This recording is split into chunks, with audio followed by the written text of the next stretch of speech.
Hey, what's up, guys? Little man with a big opinion here. So I kind of waited on doing any kind of video covering the whole Israel thing, mainly because I wanted to see a bit more information. Uh, because at the start of the whole Ukraine thing, we had the Ghost of Kiev and a bunch of other different things, and I just wanted to make sure I was giving y'all accurate information.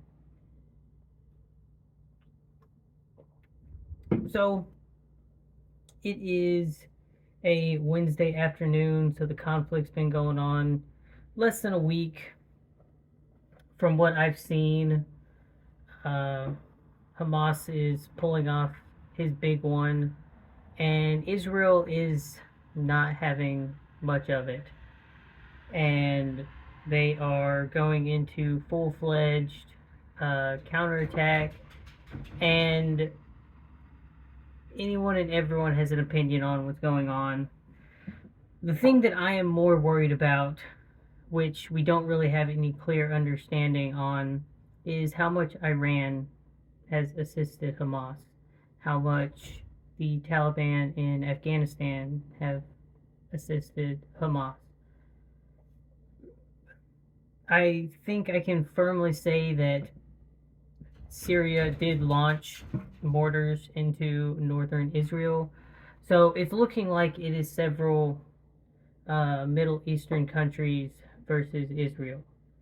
It is, to me, as a history teacher, very similar to what happened with World War One, because the United States, while we haven't actively started assisting, I can see us assisting at some point in the future. And it's going to look like, maybe Russia might get involved because they've been in big talks with Iran, and it's shaping up to where, as a prepper, I'm kind of iffy to say the term World War III, but at the same time, it's not slowing down my preps at all. I went camping last weekend and did some stuff at the Bugout location. I started to film, but I more enjoyed just camping and enjoying it. So I'm going again this Saturday. I'm trying to get a shed built out there that we can, have a nice, permanent storage system that we can start storing preps out there. And the ground is iron ore and extremely hard. So, the work is going slow. I spent 3 or 4 hours clearing a path through thick vegetation, and I really didn't think that was very video worthy. But, everything that I am seeing, sorry, I was getting a phone call, but I'm doing all of this work because, the house that I live in, while it is in a very small city, I still would like to have a pretty thought out bug out location. And, you know, discussing a little bit of history, wars we've seen in the past, there has been food rationing. There has been prices on everyday goods going up. There have been goods that disappear off of the shelves. And out of all the videos I've made talking about Civil War and World War III and this, that, or whatever, this is the one that I really feel like we are closer than ever. And I feel like a lot of people are saying that, but we're only 4 or 5 days into this conflict, and there is a lot more to figure out about it. Uh, the United States is sending a carrier strike group, and it's supposed to be there. It was either supposed to be there last night or this morning. So, we, as of right now, it's just a show of force, but it does come with a detachment of Marines who their sole job is to, do you know, beach landings and establish some sort of foothold for the rest of the military to show up and do their thing. So the capability of us assisting in this is there. And I've seen some stuff that says Iran, you know, did use their resources to help out, which means, maybe when Israel deals with stuff going on in Gaza, they're going to want, you know, retribution, revenge, a counterattack against Iran. They've already started doing artillery strikes on Syria from these mortar positions, so maybe they go into Syria. And, all of these different groups, different alliances that have been made, there's no telling the number of people that get involved in this conflict. So here on the home front, I don't really see much happening, at least in the next several months, but you never know. And so that's why it's always a good idea to put supplies and different things aside for those rainy day situations. This could turn into something where, if Russia gets involved for any reason, then maybe NATO actually steps up and does something. And this turns into a full scale conflict. If the United States is putting a bunch of resources into, we've already put a bunch of resources into Ukraine, we start dumping resources and manpower into helping Israel, maybe China sees this as their point to, finally invade the Taiwan. And, we've said we'd help out over there. So it's shaping up to look like a two-front war again. And, other Asian countries have said that they would support Taiwan, so that gets them involved. And, when all these different groups get involved, it's been about 80 years since the last conflict, so the weapons and manpower have, doubled and tripled and tenfold in a lot of different places. So there's no telling what this could turn into. A lot of the different news stuff that I like to watch, they talk about it about, being grains of sand in the World War III bucket, and at some point that bucket's going to tip over. This could be, the last grains of sand that we need for this to happen. And over the last 40 or 50 years, we've seen a lot of intertwining of economies. Taiwan makes a lot of the chips and computers that we use every day. I'm recording this on a phone that the chip probably came from Taiwan. A lot of the electrical stuff, I'm looking at my stove, my fridge, dishwasher. This thing isn't 100% made in the United States. We get resources from other places, we send our resources to other places. We produce stuff for other people, they produce stuff for us. The whole thing is intertwined. And so I can very much see, like my other example, I just bought a new pair of glasses from Glasses USA. I'm really glad I purchased them about 3 weeks ago. They got shipped a couple of days ago. But the Glasses USA are made in Israel.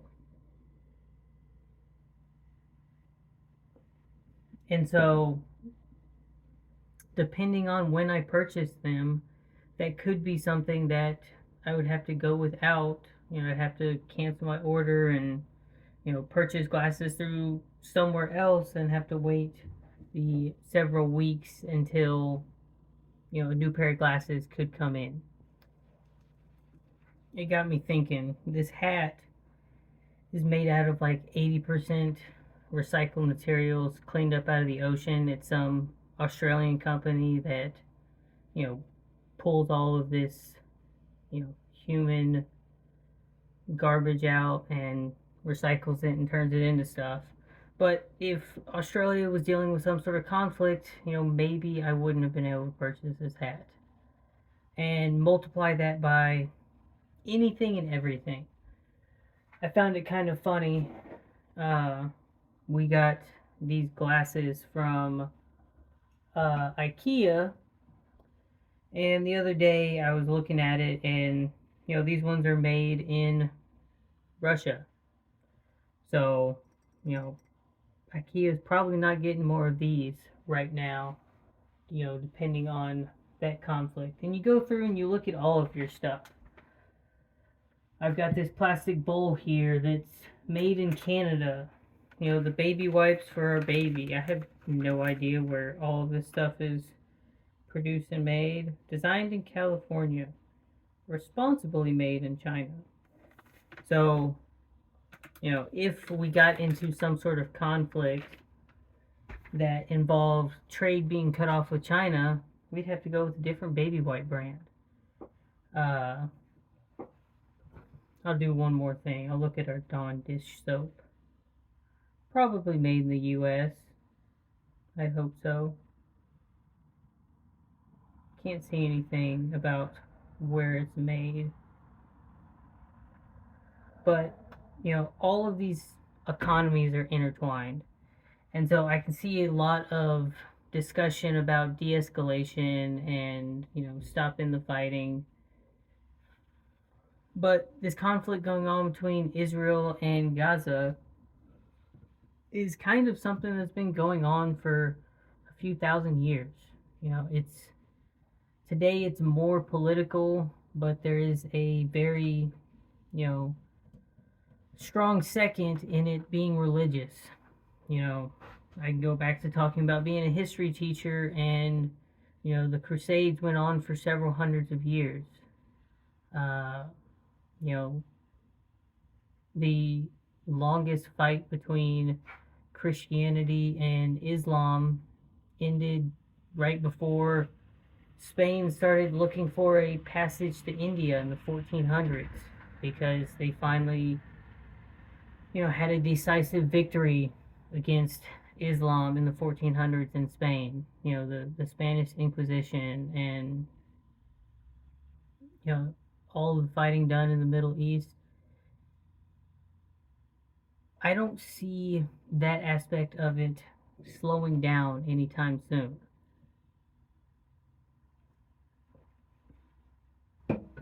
So, as a prepper, what does all of this mean? I think we can, move our little ticker a little closer to maybe World War III is closer to happening. It's one of those things that, you can go back in history and you can look at the Japanese starting the Marco Polo Bridge incident in 37, and no one said, well, this is the start of World War II. No one considered Germany entering Poland really the start of World War II. It was the start of a war between Germany and Poland, and a few weeks later, it's Poland, France, and Britain versus Germany. But they just kind of waited for Poland to fall, and we consider there like a 6-week phony war period between France and Germany. Looking at it now, we can definitively say, World War II started in Asia in 37 and Europe in 39. But it's going to take, several more years for historians and different people to say, this is the defining moment that a World War II started. And they might say it started with, Russia and Ukraine fighting. They could say it started in 2014 when Russia took Crimea. They could say, all of this conflict started with the United States entering the Middle East and the war on terror, because we got all these Middle Eastern countries riled up. We kind of have to, we're in that wait and see period. And right now, it's not the entire United States calling for, a war against Hamas and Gaza. But, 6 months from now, something very different could be going on. Uh, well, 6 months from now, we're, picking who's going to be in the primary. And, depending on who we pick, without getting too political, Nikki Haley's talked about, you know, kind of a war hawk kind of person. So maybe we don't want to pick her. Uh, so as a prepper, I'm mostly just doing the same thing I've been doing. Uh, it's getting colder, so working outside is getting easier. All the different pallets that I've brought home, I'm taking out to the Bugout location and stripping those apart and using the wood to help. I need to frame out an outhouse and at some point get this shed built. That way I can move my 10 or 12 5-gallon buckets of food out there. I am changing the prepping a little bit because of having a 4-month-old baby. He has started eating oatmeal mixed in with breast milk, so I'm adding a lot more oatmeal preps. Because basically up until he's about a year, that's just about all he's gonna eat. We'll add fruits into that, but his side of things hasn't changed much. And after that year point, he can mostly start to eat what we eat. So, the rest of the preps don't have to change all that much. But you also know with kids, it's very typical chicken nuggets, mac and cheese, things like that. So we are adding more pastas to our food preps. And, we're still a couple years away from it, but, he is going to start going camping with me. He is going to learn how to build a campfire, and at some point, I really want to get, like the standard thing that you teach a kid to shoot with is like a Cricket 22, but they make a little Mosin 22 that's a couple $100. It's about half the size of a Mosin and it shoots 22 rounds, and whoever did that, it was kind of cool, but now the prepping is, starting to go along the lines of, teaching him the same skills that I learned through scouts and the little bit of time in the army. And, there's a lot more communication going on between myself, my brother, our friend, and potentially 2 more people to joining our mag. And, with that means, planning work days. It's a lot more difficult to do a lot of this stuff on your own. And so, getting the 3 to 5 of us all together, we can accomplish a lot more in terms of, getting holes dug to put posts in and, framing out walls and doing all of this different stuff. But it's also something that, we can pool our resources together. It's not just my, 40 to 50,000 a year salary that is going into this. It's multiply that by 3 or 4, and we're into the 6 figures. So instead of me being able to spend a few $100s a month on prepping stuff, we're pretty close to spending 1,000 a month on prepping. And I've made videos talking about a mag. You also check those videos out. But that's probably one of the biggest benefits, is going through all of this alone sucks a lot more than going through all of it with a group of people. 2 heads are better than 1 kind of thinking. So, putting more effort into the prepping as a group, we see results quicker. And it goes like that with everything. That's why if you see people doing yard work, it's typically not one person, because the one person would mow the lawn, weed eat, edge, you know, leaf blow, do whatever they're doing. That's going to take them an entire day. But you have a group of 3 or 4 people that each person has their own individual task. They can accomplish the same job in a few hours. And, they're able to move on and do several jobs in one go. Like our first camping trip, I've laid the groundwork by bringing out all of these raw materials, concrete, digging holes and pulling out all the rocks and bringing all the wood out. That way, when we're all together, buildings go up quicker. Uh, making the trail wide enough for a four-wheeler instead of a walking trail with a cart. It, like I said, I spent the work that I did in 3 or 4 hours probably could have been accomplished in 20 or 30 minutes if you had 5 people working on the same task. So the biggest thing that I'd say preppers should be doing right now is talking with their mags, establishing their different game plans, and just you know putting your words into action. And if you don't have a mag, then you should be looking for like-minded individuals.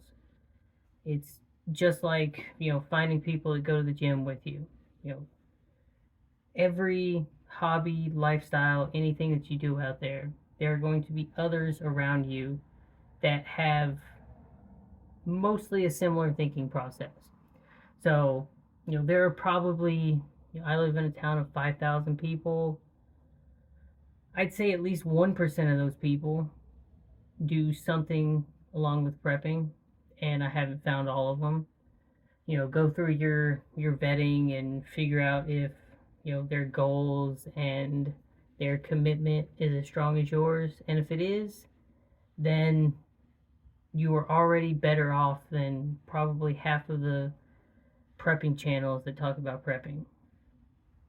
But I think I'm rambling on, so I'll let y'all leave your comments, discuss what y'all are doing to get better prepared. You can leave questions. A lot of times your questions turn into videos that if I know the answer, I just go ahead and make a video. If I don't, I try to find the answer and create a video for it. And then if you enjoy what you're seeing, subscribe to the channel. If you have a friend or family member that would benefit from these discussions, share the channel with them. And with that, catch you in the next one.